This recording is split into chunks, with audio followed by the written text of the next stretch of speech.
Hola a todos, mi nombre es Frank Prieto, bienvenidos a este nuevo episodio de La Punta del Iceberg. El día de hoy vamos a hablar acerca de la milla extra. ¿Para qué? Cuando escucho hablar a alguien de la importancia de dar la milla extra, lo primero que pienso es en qué significa realmente esa expresión. Y por más que trato de pensar en cosas positivas, es inevitable recrear en mi mente imágenes de ejecutivos sobrecargados de responsabilidades, empleados anclados a un escritorio y horarios de trabajo inhumanos en los cuales la dimensión espacio-tiempo parece adquirir otros significados. Continuamente en las empresas, tanto a empleados como a directivos, se les pide que den la milla extra, es decir, aquel esfuerzo adicional que demuestra su compromiso, entrega y amor por la organización. Pero tristemente esos requerimientos no provienen exclusivamente de los jefes.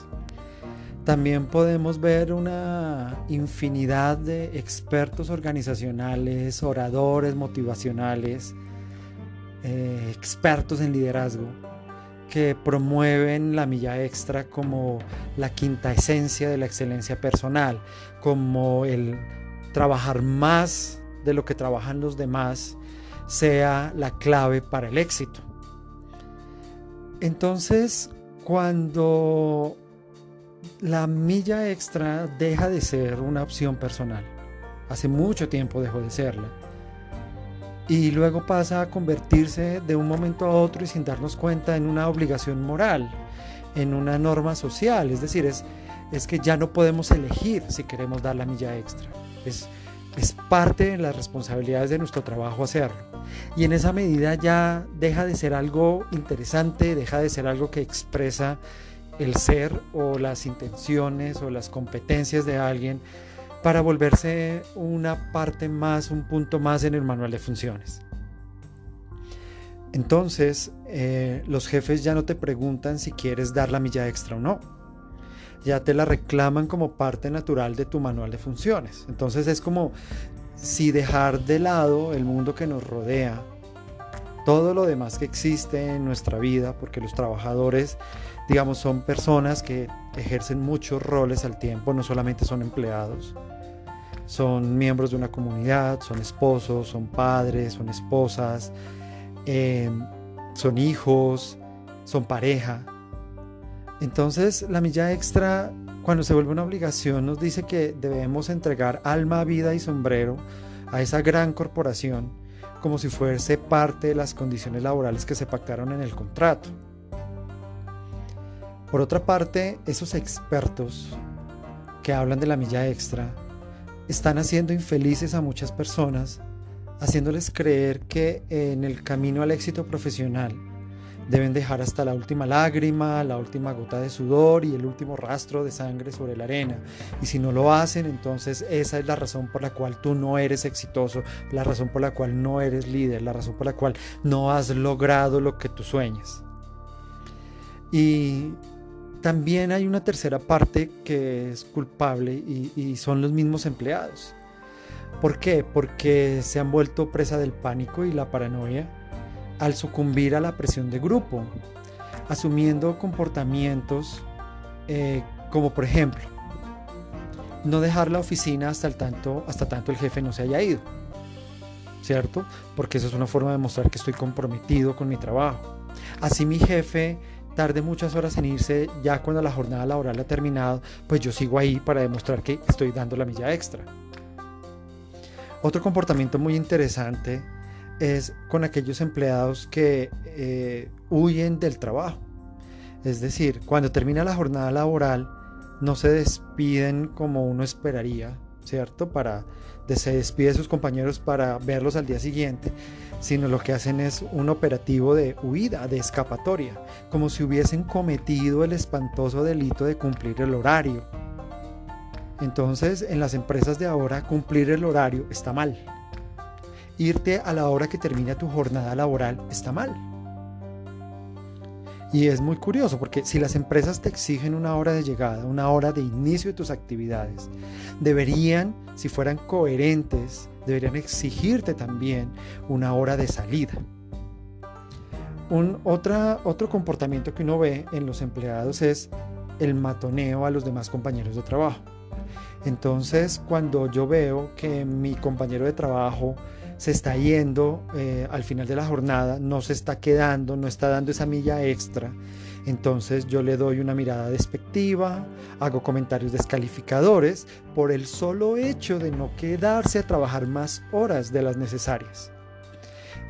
Que el empleado trabaje muchas horas no quiere decir que no está cumpliendo su trabajo, no quiere decir que no sea productivo, no quiere decir que no sea competente. Entonces, hasta cierto punto, digamos que yo puedo comprender las razones por las cuales decidimos hacer un esfuerzo adicional en nuestras actividades diarias, en nuestras actividades laborales o profesionales, porque tenemos el deseo de retarnos y demostrarnos que somos capaces. También por la presión social, por mostrar un alto nivel de competencia en este mundo laboral que es tan incierto.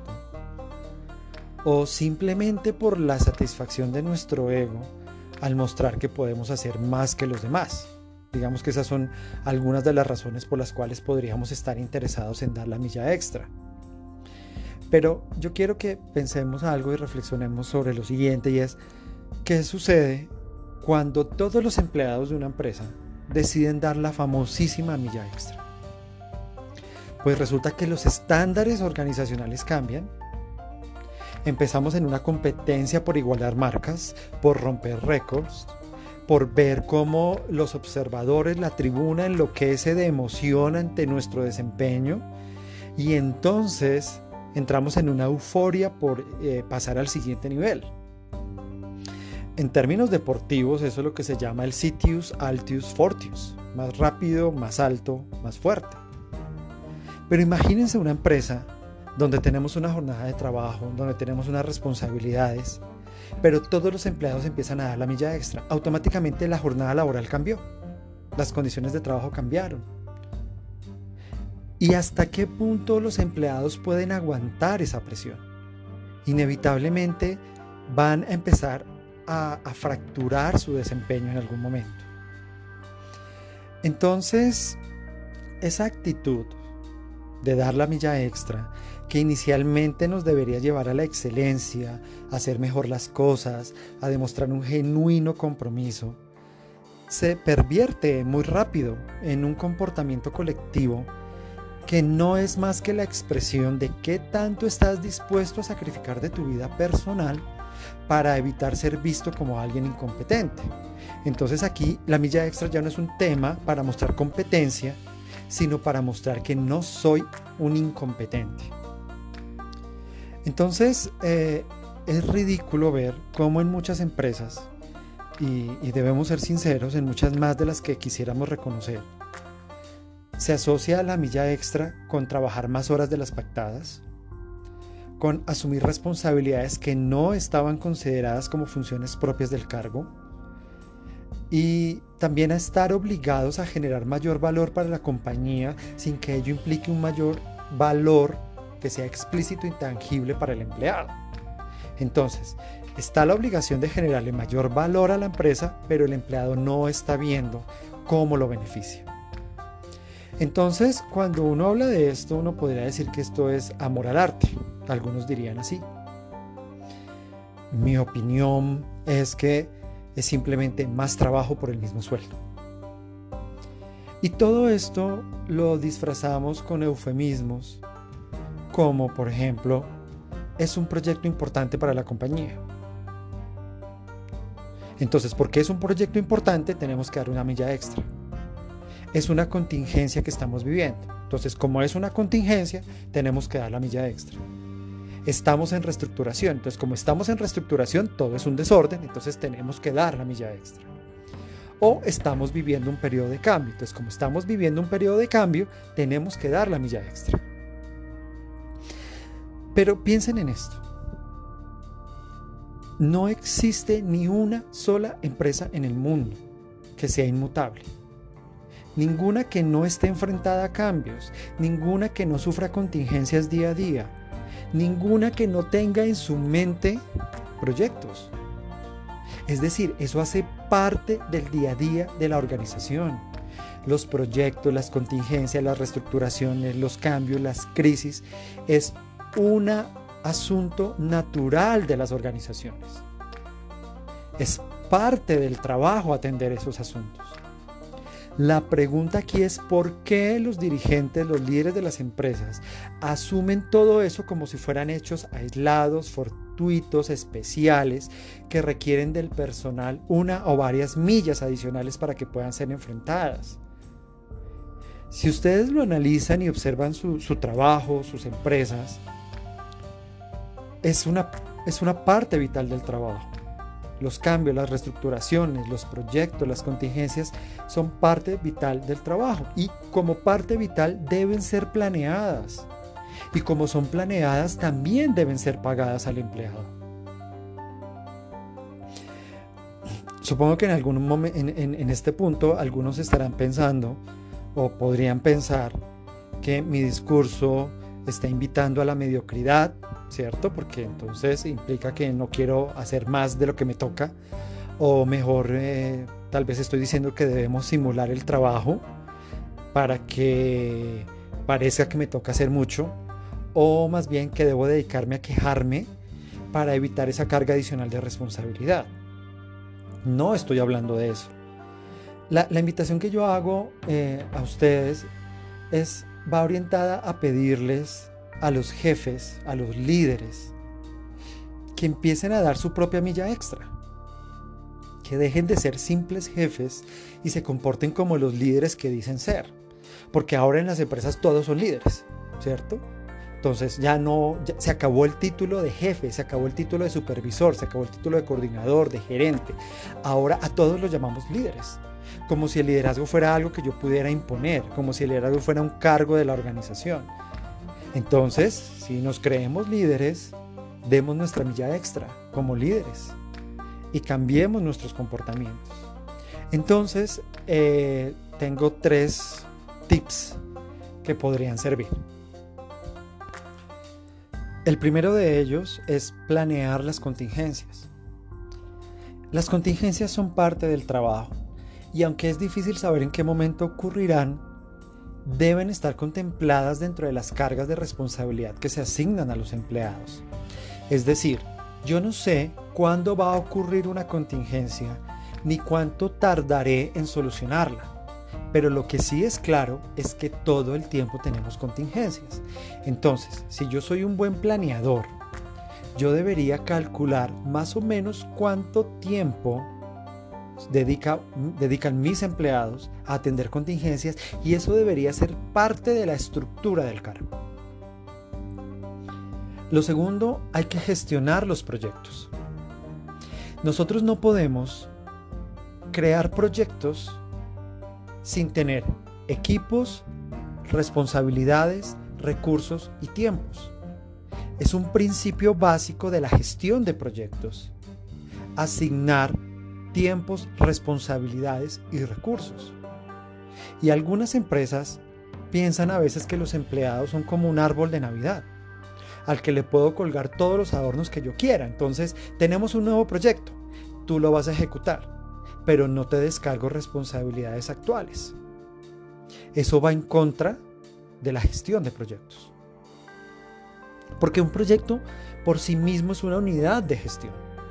Entonces, si yo a un empleado le voy a decir, tú te vas a encargar de este proyecto, entonces yo necesito asignarle unos tiempos dentro de su jornada, unas responsabilidades dentro de su manual de funciones para que las haga. Eso puede implicar descargarle otras responsabilidades, pero no, asumimos que un proyecto es algo especial, algo diferente, algo que suele suceder de vez en cuando.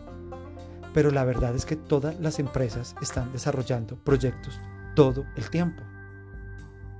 Por lo menos las empresas que quieren crecer, que quieren mejorar, que quieren tener más clientes, un mejor mercado. Todas están desarrollando proyectos. Entonces, ¿por qué lo vemos como si fuera algo excepcional al trabajo? Y tercero, hay que evaluarse como líderes, evaluarse como jefes. Es triste ver cómo los empleados terminan compitiendo entre sí por quién trasnocha más. Y eso es una evidencia de que hay un jefe que está haciendo mal su tarea, de que no sabe planear el trabajo, que no está gestionando recursos para optimizar las actividades y que no está valorando a su gente. Entonces, en vez de estarle pidiendo al empleado la milla extra, preguntémosles a los jefes y a los líderes si ellos están dando su milla extra como jefes y como líderes, no como trasnochadores, no como personas que están sentadas frente a un computador el mayor número de horas. Eso no es la milla extra. Y uno puede entender, y hay un concepto muy básico acá, y es el de que muchas veces se dice que la persona que ha sido maltratada reproduce el maltrato.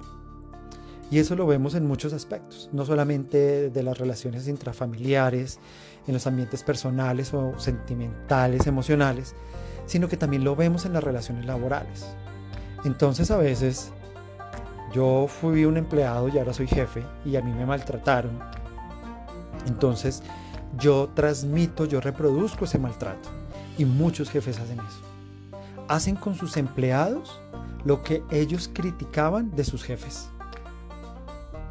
Y a veces es bueno practicar el perdón y el olvido. A veces es bueno olvidar que me maltrataron. A veces es bueno olvidar que yo tuve un mal jefe. A veces es bueno olvidar todas las cosas inadecuadas que cometieron conmigo y con mi equipo de trabajo. Y empezar a cambiar comportamientos y a ser jefes distintos. Muchas gracias. La Punta del Iceberg es una iniciativa que ofrece asesorías profesionales a emprendimientos, pymes, grandes empresas y ONGs. Damos acompañamiento para solucionar problemas estructurales que le impiden a las organizaciones lograr su propósito, crecer o adaptarse al mundo cambiante. Apoyamos todo tipo de iniciativas en todos los sectores de la economía. Actualmente contamos con 4 líneas de desarrollo. La primera de ellas en emprendimiento y modelamiento de negocios. La segunda en estrategia y desarrollo organizacional. La tercera en habilidades gerenciales y coaching. Y la cuarta en gestión de la innovación y transformación digital. Si deseas conocer más acerca de nosotros, ingresa a nuestra página web www.lapuntadeliceberg.co o síguenos en nuestras redes sociales. Estamos en Facebook, en Instagram, en Twitter, en LinkedIn, en YouTube. Muchas gracias a todos por escuchar este episodio y nos volvemos a escuchar en una próxima oportunidad. Que estén muy bien.